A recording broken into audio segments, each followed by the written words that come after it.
ناظرین، میں ہوں ظہیر الدین بابر۔ استحکام پاکستان پارٹی کے بعد اب پی ٹی آئی پارلیمنٹیرین کا وجود میں آنا یقیناً بہت سارے سوالات کو اٹھا رہا ہے۔ اس خدشے کا بھی اظہار کیا جا رہا ہے کہ جو انتخابات کا وقت قریب آئے گا، مزید دھڑے، یعنی کہ جو معروف جماعتیں ہیں ان میں سے مزید دھڑے بھی پیدا ہو سکتے ہیں۔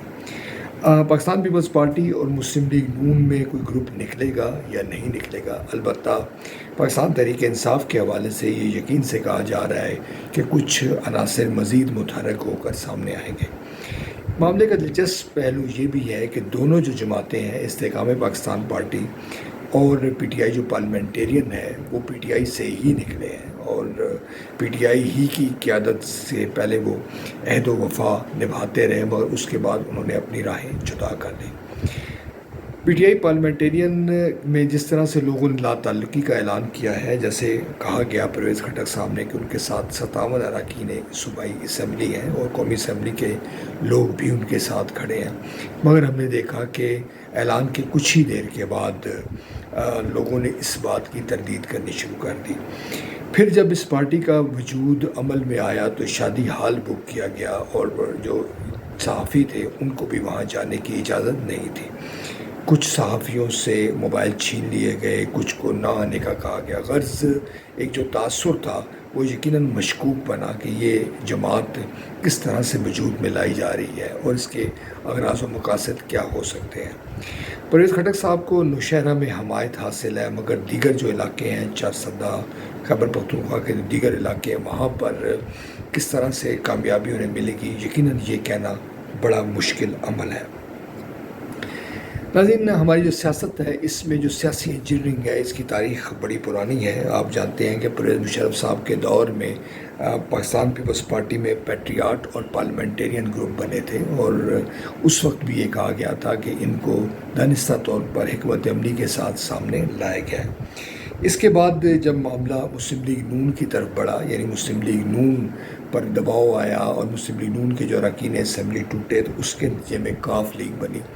اور جو چودھری برادران تھے انہوں نے مسلم لیگ نواز کے ساتھ یا نواز شریف کی قیادت پر اعلانیہ طور پر لا تعلقی اختیار کر لی۔ دوسری تاریخ میں جو ہمارا واقعہ ہے وہ جمعیت علماء اسلام کا ہے، جس میں جمیع الحق گروپ نکلے اور پھر نورانی گروپ بھی اسی میں سے الگ ہوئے۔ متحدہ قومی موومنٹ یعنی ایم کیو ایم کی جو دھڑے بندی ہے اس کو تو آپ جانتے ہیں، وہ کوئی زیادہ پرانی بات نہیں ہے۔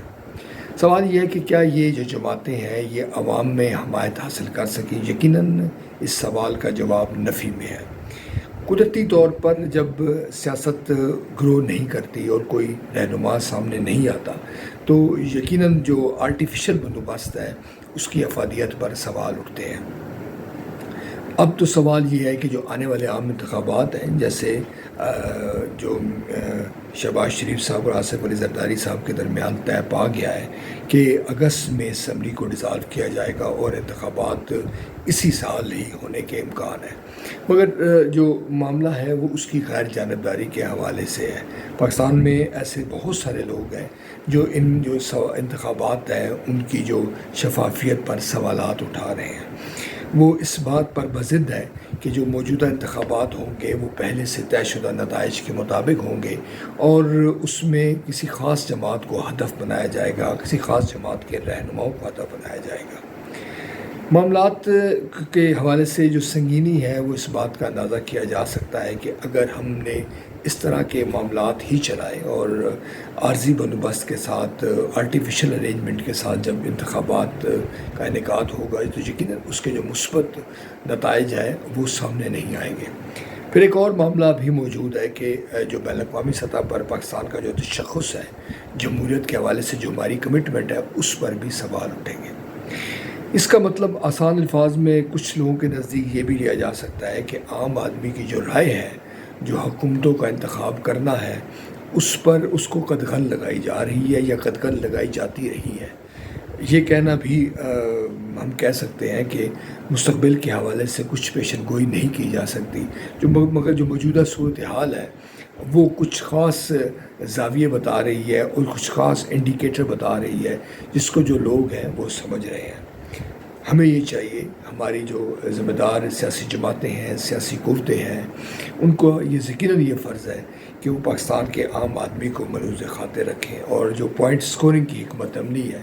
نہ یہ ماضی میں ہمیں فائدہ دے سکی ہے اور نہ ہی مستقبل میں اس کی افادیت کسی طور پر ثابت ہونے والی ہے۔